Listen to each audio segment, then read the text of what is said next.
here's a D. Hello. Ladies and gentlemen, I probably couldn't be more pleased to say that Lo are here in the studio with us, playing tonight at the King's Arms. Hello. Hello. We've got Alan and Mimi and Matt. Not just me, Matt. There's another Matt, believe it or not. More Matts than... The Bible has done us well, name-wise. That's right.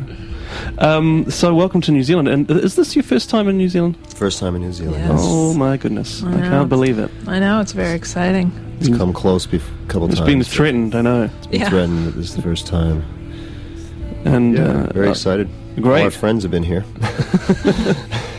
Well, it is about time, and we're very, very, very pleased to have you. And tell me what on earth you've been up to lately.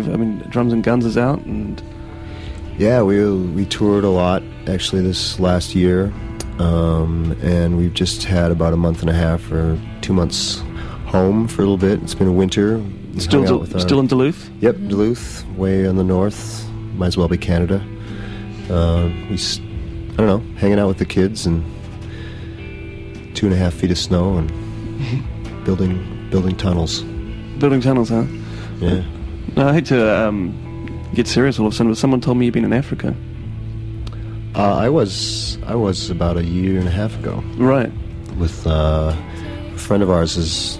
A friend of ours had been going to Kenya a couple times over the last several years and kind of getting to know this community there and sort of raising a little bit of money for a small school that they were having there. But it wasn't a building, it was just to pay a teacher to come and teach reading and math to people in the village. And I don't know, we did some shows and raised some money to help out, and it worked out really well.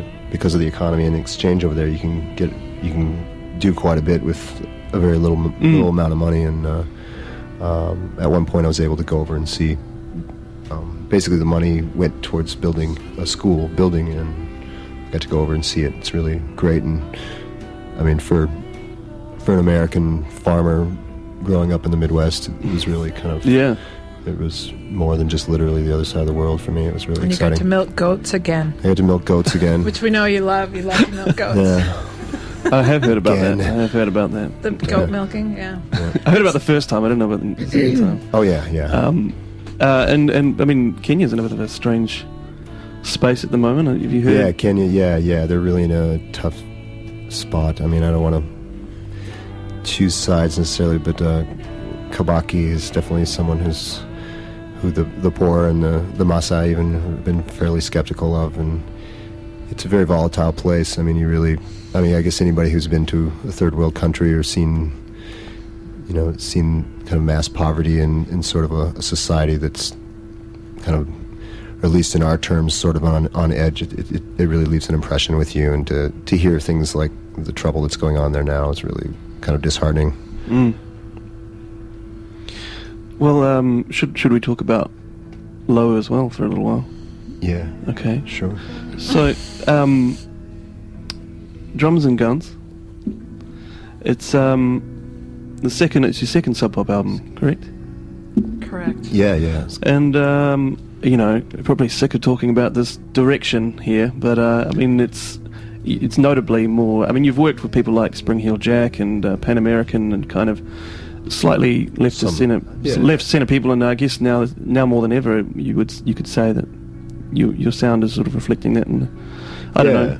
Yeah. Well, I mean, I guess for those who don't necessarily understand what you're saying, perhaps. Yeah. We've been around for 14, 15 years, and we've sort of made a name for sort of a certain sound. It's bass, guitar, and drums mostly, and have always made records sort of based on that format, and it's sort of minimalist and quiet music. And Guns and Drums, which is a record that came out the most recently, we just sort of set all those things aside and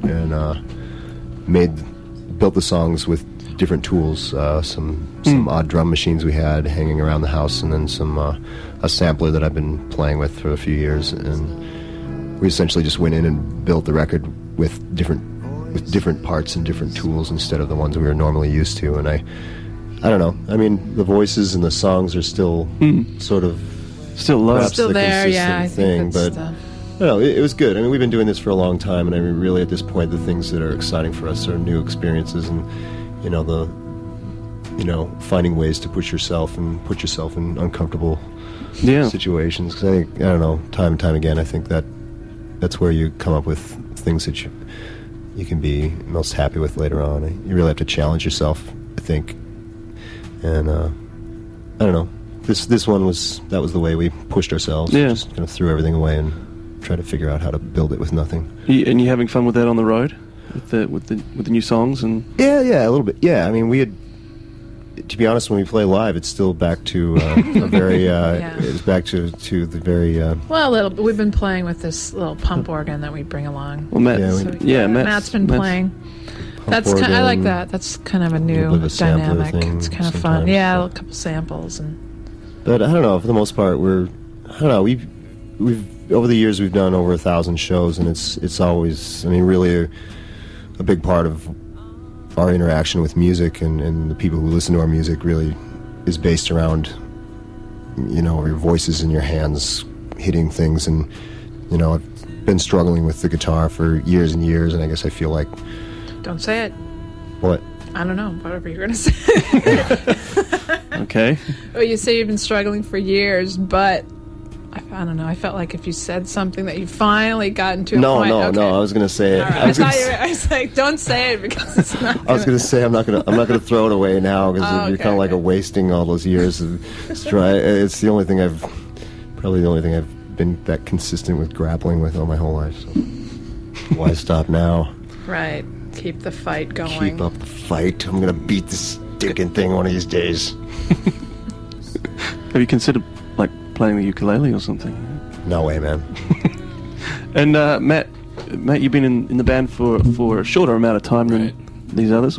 So how's your experience going on the road with Low and playing? Well, over just almost a few short years. I guess it's just been 2, 3. I don't know. It's been good, challenging, and I've grown musically and seen a lot of places I never thought I'd see, like New Zealand. Well, welcome. Yeah. Thanks. And so I have nothing but thankfulness, I guess. I don't know. It's great. It's Alan bestowed a Hammond organ that was sitting in his basement upon me about a couple months back, and realizing that I spent a few months on the road playing stuff wrong, sort of. Well, right, harmonically speaking, but wrong as far as voicing on the organ. So I don't know. I feel like that's been helping me out a lot. Hey man, sometimes wrong is right. Sometimes wrong is right. You're right. Absolutely. But it's good to know how to do things a variety of ways, and having an organ sitting around your apartment can really help that a lot. I've been learning how to play things off of records and kind of seeing how things are put together. We had that thing laying around our house for about 10 years, and I don't know. Nobody touched it. We didn't have the experience that apparently you're having with it. I play it every day. Yeah. I went over to Matt's one day, and he'd pretty much figured out all of Pink Floyd's The Wall. Well, we were on tour in the West Coast, and we were playing In the Flesh. We just kind of learned it on the road, and then when I got home, and my grandmother needed some help with stuff, and my brother had left a copy of Pink Floyd The Wall on tape, actually store-bought, and then I put it on and realized right away, it's like, man, we were playing it wrong. So I set out, and I learned as much as I could as... I don't know, right. At least just to know that how it goes. Yeah. Just because we learned it from memory, and there was like a few passing things that we left out. Anyway. It's all right. It's cool. It's cool. It was more of a punk rock version or something. So, can we expect tonight perhaps a concept show? Man, every night's a concept show. Oh, we rented the pig. We're gonna send out the pig. We built the wall. Yeah. I'll dress up as a giant teacher if you like. Mm-hmm. Oh yeah. I generally do anyway. Smash us. And so I guess, do you mind if I ask what's next? What's next? Well, I don't know. We've been working on a little bit of odd things at home. Some recording, some possibilities for this summer. I don't know. We toured a lot this past year, so I think we're going to try to enjoy the rest of... We've got a little European thing. Yeah, we're going to Europe, I guess, in April, and a couple little things. But, I don't know, recording... I think right now we're the things we're experimenting are so far off left field that we'll see how that lands, but it'll be into next year or into this year for sure before we have Oh yeah, Happy New Year. Oh yeah, great. Thank you. Well, before you take off and go soundcheck or whatever it is you're doing next, I was wondering if you'd mind playing a song. Well, we have all this gear. So Yeah, might as well. I mean, you may as well. I happen to have a guitar here. Do you want headphones? Are you okay without? I think we're good. No, probably fine. Okay. Well, what I'll do is I'll turn the CD off, and I'll turn my microphone off, and I'll leave you to it. I don't know. Thank you. Should we play a whatever happy one or play two if you like. A somber one? Oh, it takes so much time. People don't want to hear this. Do you know what? Want to hear this. I would be perfectly happy for you to do that. All right, we'll see how you what we feel. can do. See if anybody's still awake after this one.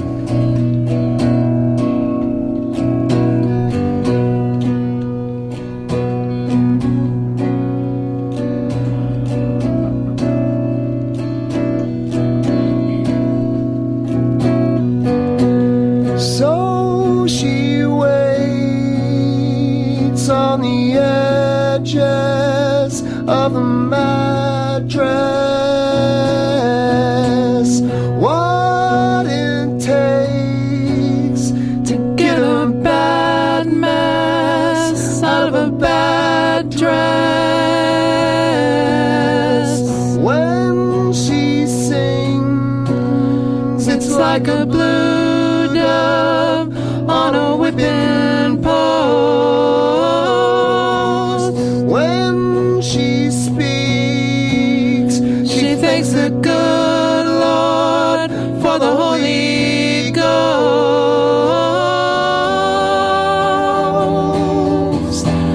Take your time, sweet thing.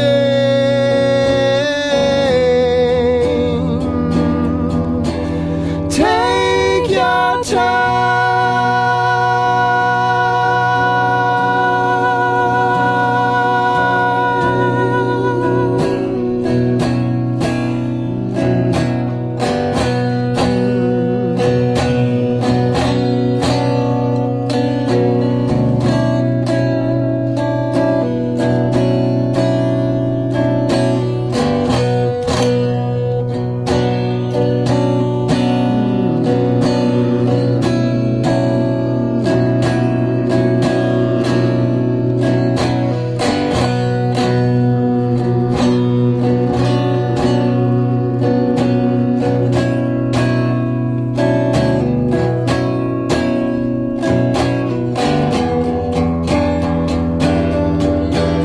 Take your time, sweet thing.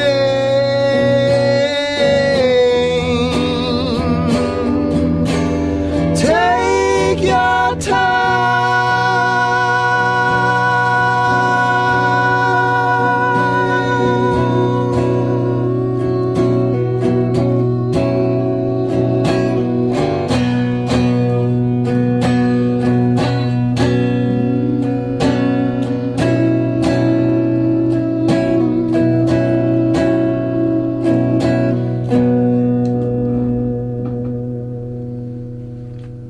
Another one, right?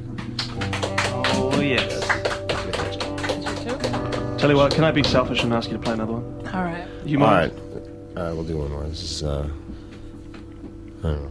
The Get Along song. This is the Get Along song.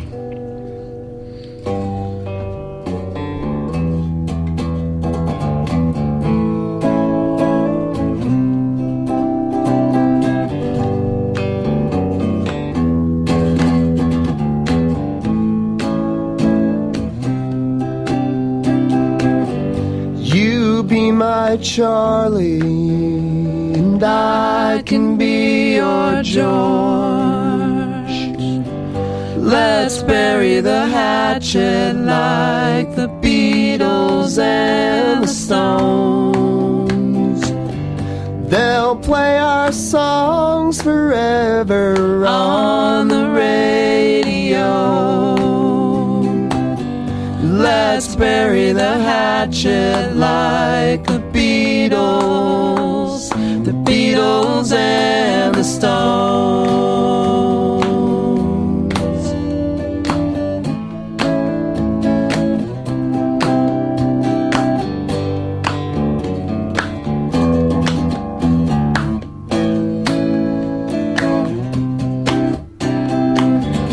I know you've got a thing for ordinary guys, but I've heard your records and they sound a lot like mine. So you be my Marianne and I'll be your Yoko, and let's bury the hatchet like the Beatles, the Beatles and the Stones. Like the Beatles and the Stones.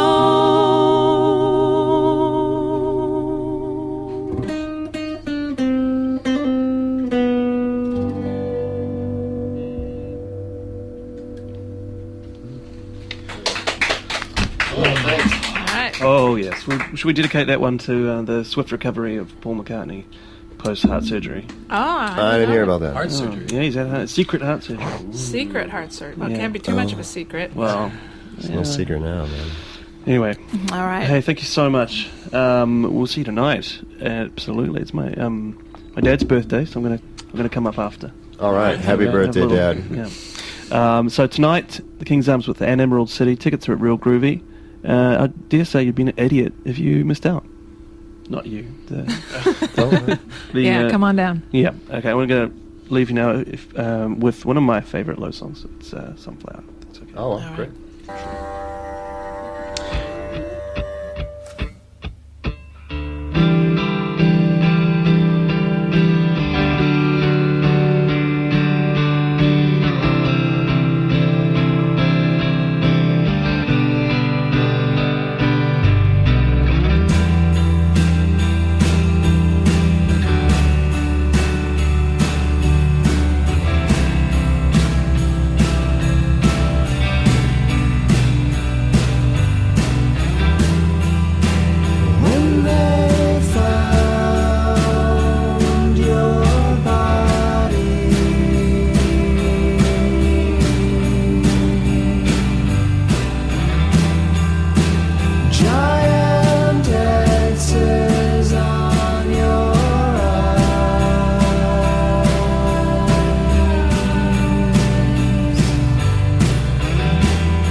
Sweet, sweet, sweet, sweet sunflower.